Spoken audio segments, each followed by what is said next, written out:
Hello everyone, welcome to সাথীস home kitchen. আজ আমি share করছি চিকেন রোস্টের রেসিপি। এর জন্য আমি চিকেনের টুকরাগুলো ছোট ছোট টুকরা করে নিয়েছি, কারণ এতে রান্নার অনেক সুবিধা হয় আর মশলাগুলো মাংসের ভিতরে অনেক সুন্দরভাবে ঢুকে যায়। চিকেনগুলোকে আদা বাটা, রসুন বাটা, মরিচের গুঁড়া আর পরিমাণ মতো লবণ দিয়ে মিক্স করে অল্প আঁচে ভালো করে ভেজে নিচ্ছি। এরপর তেলের মধ্যে এলাচ, দারুচিনি, তেজপাতা ফোড়ন দিয়ে পেঁয়াজ কুচিগুলো ছেড়ে দিচ্ছি এবং দিয়ে দিব কাঁচা লঙ্কা ফালি।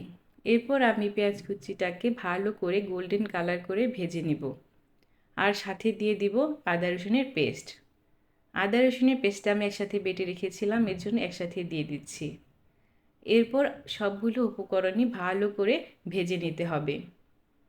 এরপর আমি এর মাঝে একটু জল দিয়ে দিব আর দিয়ে দিব মশলাগুলি।